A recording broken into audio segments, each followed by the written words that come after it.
yenhwe the other issues no nyina akokwa that's na konya ode mama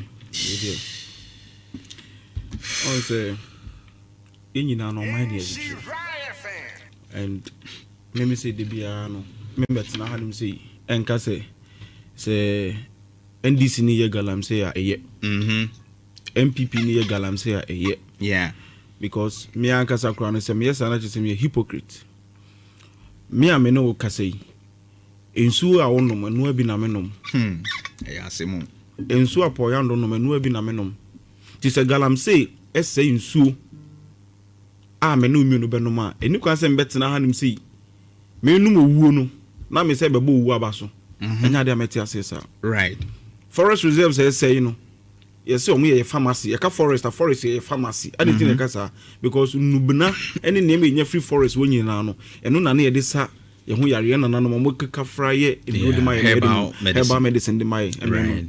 Yes when the last tree die the last man will also die di tin na na ka sa because yes nua eboyen emi nyam from apart of me so what you say enti please you see when I o kasa na my dey do so no aka dey obeka nyina what the mama be 1 minute we are no more we are 1 minute no aka dey obeka nyina what you say enti sa na ma wenti no me obi a galamsey me support galamsey nde and support galamsey china right on several platforms and I say radio and TV stations me wo records some akot na Kesben TV ma criticizing the government at some point be because of galamsey etimi betra nim say nka say galamsey no NDC e ba ye no yetimi asolve galamsey no me tra nim say nka sa asem ne da but you see NDC for ne aye nima bi ama MPP for nkani kwan so munya no e kan galamsey ho asem ade nti de bia me blame ma ban because ye ne aye nima bi amo mo kwan amo mo nya no because in MPP ni pa de nka obo galamsey penan ko dwane because galamsey e ya de a na enim say Ghana for hwe so de to abetia wo I can't be it's true what you say enti say me nua po yando abetena hanim say o say the tebedity of what so no kwa no anti bi mpo da and akwa koduru number 2 enso say number 3 ye won kura omonan deformities o say ye professor no kwa mbodi ma me so ni podcast say professor Sampeni no konfa no kwa ne ka asem no in fact ye nya report about research o ma ye e kire say heavy metals na no can no of course true but I have the report here report ni nyina ye 2024 oh he on the kasa yi mu no me ba me say on say me build the points me bi am di free ba okay asema Poliando kai nyina yi e ya dia Poliando ne na ban e na ye emre so na sa ne ma we nyina na isisi entimi nua Poliando no mom no e hwe say omumom be se ne ma no kendi sie ba ye no enke mbe ye ni yi me da se ye be ye ni yi okay but you see ye guso ayeye ne ma ye kakra eye Lands and Natural Resources Minister and spokesperson Kabore na say the video be not trendy river be as Evangelist no say den okogina no in fact before 2024 enso na ni now the compare ne utimu say difference kakra ye den eba but me dey me say galamsey ya dia emwayen enti say unso bi ye galamsey na chese nipa ne o man tamfo right because galamsey effect no ni nyina start under MPP in fact say galamsey kura no on you professor from Pomboatin okay so be catch say e bra galamsey tin ken say pa o Ghana hanim say o mu wura kwa ye bretu mu ne river body say so pa 2018 what kind of report no make a report please for forest reserves water bodies now was it 2018 because na galamsey koso and MPP NDC at time 2016 na koso but see mre tin ken say pa wo Ghana ha e ya bra Poliando mo baye ayero chama untumi ko se Samra boy. Oh, please, you see, when you were talking, I was quiet. Maybe I know what I'm saying. The issue is in court. So please, maybe. But if it is in court, I mean, reporter and as a letter, MPP Nankasa Lands and Natural Resources Minister. Echokoma Irakufa do catch and say, Yura untumi eshe forest reserve any council shemu ya galamsey. Inti ano no mintimi kan wansema na.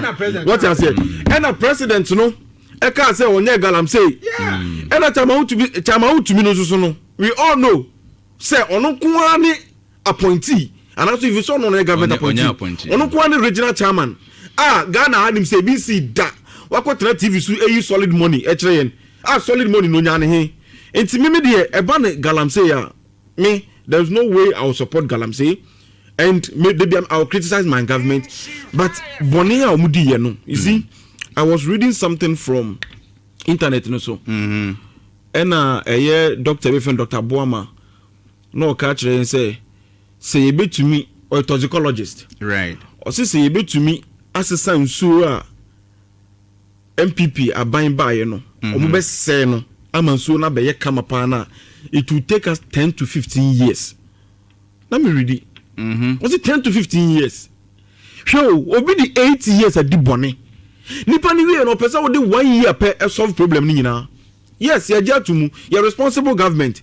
We are working on it, and I know say answer na NDC we feel ba mu no.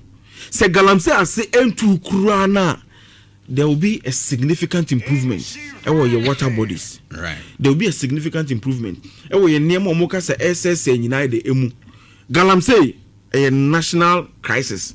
Was a nyina no ye ka no bomu na ye kasa na eye omo gu kwa yebroto mu ni nsuo mu SS anema ne nyina no esutwa ebi ti say ba ye say excavators and mimi de bia menya koso menamfofo omakoyi omakofa excavators omode ba me three business na the excavator and be den was challenge kan be adwuma ba na wo ye because wunya contractor wunya obi amnim no was in kamene kwa koyi adwuma na force western region contract be na dem akwa no wa otimi nchiremu na maka cho se me de me menye obi am de excavators e de mankofo aban na hu se excavators na mo import ba de say eye yensuo ni ensa ase and you see that build excavator ba be kire de ento de excavator ne ba fa paper se kire de odi kwa koye bra enti ye sizu excavator aban no kwan so de sizu excavator eno ne niam ye ni bi so they make an what I say enti enkakra gradually minim say galamsey fight no say ya winning no kra na eso betima eden ate na Ghana for so hu say aban no ye ba ye no ya ma omonsan so anya den ansi form in fact NDC ye ba ye demonstration kura koso na yi ni galamsey demonstrations ana under MPP omutimi kura ko obitimi kura ko fa mic ko kase so ye Ghana ni osu your ban answer bema sinkran so ba be demonstration fa galamsey hu so okay okay so na mani na omo please you see who nim enema wa ban me read the video na send obo video ni we obo ni pa kan me I will not tell you anything of course okojo say God we bema sinkran so ba be galamsey obi so ka kire say ye nja galamsey no tunde nja galamsey no tuchina we NDC ni a we government appointee abrabontin be ka say we nja galamsey tunde nja galamsey tuchina be ka say ni ti they said mining. What you say? They said they won't stop mining. They use the word galamsey. Are you a free? You see, don't make please. You see, what's the galamsey? Talking about you a free. I don't want to mention names. No, the video made me mind the call. You know, was on. No, I'm talking about you a free. Yeah. Now the videos I want me to. After not talk about mining that time MPP as an MP. MPP. MPP TV so. Na me kasa wo kan say na wo die chi na wo na ope so pese gu nwani ma say because me trans nka say me amepe right no mu oba kra kwotena Adom FM e kan say galamsey to ni de be ko so atu sa ye nyaida ba nde wo de ma ndis women organize me ko tra TV so ko kasa asem ne hwe sa de be chi no say bia wo kita position bia obenya so ye shift from MPP omo mess no ne de akọ if not good krana if not better krana in a good aye ye pe but you see me to we ensema enura na ekoso nyina no you know my position me politics e ka asem edigu obi hu fi me obi asa nema no me ya nkyere me omo tete me politics mu the lives of Yura Sami Jamfi mu Yura Boja Jamfi mu regional minister mu lawyer bass mu o hwe mu communication na fact based communication. So have we really failed? And do you think say a bit to me to galamsey ase? Because no. But before he gets there, galamsey fight no. Meba. With the fight against galamsey, it seems like you are mentioning say you're making progress, kakra. But we thought we would have a different strategy altogether. But it seems like we are still using different names and the same military, the same police. With the military and the police, we understand say more some of the promises and some of the communicators. Say when we have the will and we put all together, you bet to me this galamsey you bet to us and that is communications minister Sam George previously making that comment. Okay. What is really going on yentimi into us CSC, because what's the challenge? Because up to now yenshare dan can say problem ntia yentimi into galamsey ase within a short time ayeye ka ase bi anke betumi aye ne sa no way. What is the problem? I want to know. You see, progress now make us a buy reflecting. You see, number one, Martina had him say, I catch you say one, me support Galam say. But the progress near my in this a buy, no. To say who say what him say no. O Kasafa Galam say one. Obi no babe chase you. Enti kasana enya more system nimu. Na obi ono no hye kwaye breakthrough mu na all this adwuma no. Ono be hu say Ghana fo nyina e da so retia no. Bye bi no so ko kasa asem na. You say wo ko South Africa ko hye wu. Aje so dwane kwa burochiri. Enti ni aka wano atumu. O se nda utimi ka galam say wansem yi. Bye du mra bi eye wa unu ya be ma. Era so sasare don konti. Na obetra na ka galam say asem wo hwe wachi. Utimi kura aka kire so mu bie do hwe so bi gina wansa na wa den. Wa ka galam say wansem. Eni na kire say ye no ye tolerate bibia. Na tolerance na ye tolerate no. En na ye ka say mo de mo ka no hwe. Ye rera cho sasare don ko. Me hu ni Facebook post bi o ka say ono catch him all try to say and this be omunya hwe kura at least so complain bibia omukọ ko eden ekoye ho adwuma eno no ye progress ni bi no. Okay, say the make out say right, but me catch you say Dr. Buama no toxicologist catch you say ensuo ni niema MPP aban say in 8 years no yen to me for 1 year 2 years 3 years and from correcting nyina it will take 10 to 15 years until me catch you say a process. So that was 2024. Yes. So until Fana say you starting ya be ya nema ye. Na MPP saba ya kasi you say you better transfer over 16 years. Yes, because you have to nema ye or Ghana, of course. So say you transfer 16 years now. MPP saba na say galam say ya quality bibia kra na you know say almost have kwa ko ye biu. Yes. Because some of them know some jayo. But in this year see a jai. Okay. Aye gusu so aye di mujuma. Right. And again was the regional minister on the 18th of what guy we yaboa ekoka say oye galam say. O kan we no ansa fan to so say boy na nkasa babonti me pa cha say wono na asem na o kan na ebotiri ka say ono kura oboa na opeso o kan keke mo bia hu. Yes, what you say? And you know, you see, and you can scratch and uncle for heading at the back, but for the Bible because some people mischief this. Now make a apology, no, and not make a 1 7. And you apology 1 7. Let me be honest with you. Let me be honest with you. Mamina Pacho. What is my better? Mamina Pacho, Mamina Pacho, Ghana phone, Yen channel.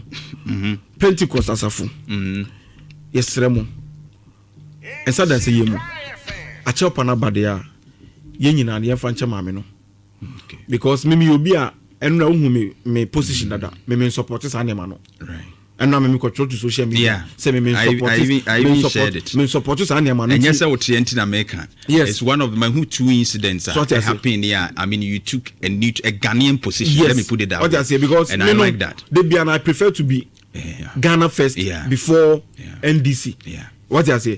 Enti no med sa na ma na isisi ye no. Minim so apacho nti de ye ma asem bibi anya den enko. Na minim say aye den a na mitie minua Eugene. Ha no. Adisrede ha adwen ye nyina no enre tie ye no na nwanwa kakra de mayen. Because also na make us a non-verbal communication it matters.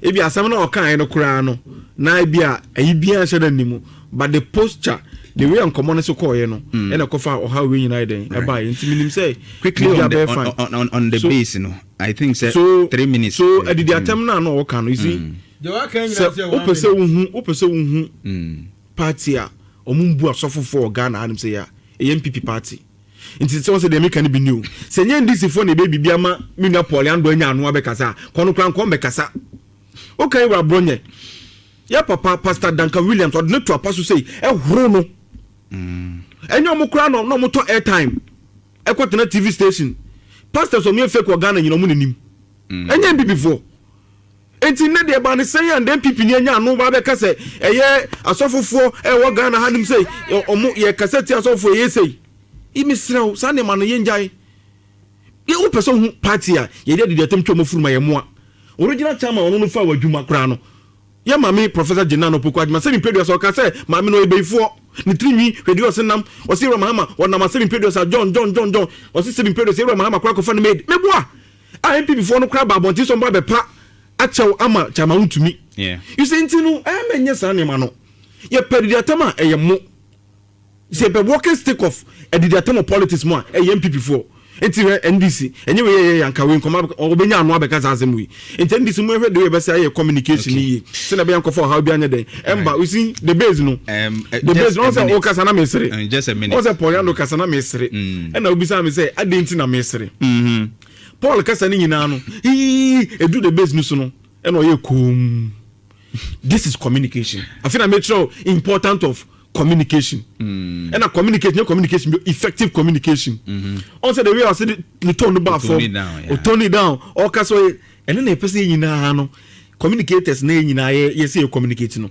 ye ba na nyina ye ti ase say na wo say den ye kasa also hu how emotional appeal also hu sa na ma nyina but say unkɔ ne sa na be ne de wo ye ne de ma wo kra na me ye na me sere into see the base no ye say ye ka political party a who define the political party or key terminologies but key terms we here it's an organized group of people with similar ideology about how a nation should be governed with the aim of what winning power time now is it MPP is an organized group of people they are not organized I don't know they are not that the base one so base two base leaders three. So no leaders be any MPP ni leader MPP ni leader leader ben omo se leader wa MPP mu pa na san ne mo sem we ko so party ni mu yesi panyini tena fie ma kora we nanka ya ka nanka we for ya den o ka hu bi hwani mo mo yiya omo ho e na opese kene Japan na se bi mpedu asa alaji ba mi anko foko ka se bi mpedu asa so ko cabinet o se won pane ne e de opese o be join ni MPP o ma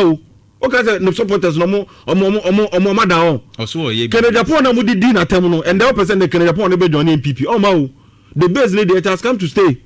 Oh, sentina make at you say, maybe say me to no, maybe be soldier, Mankosham Kwamu.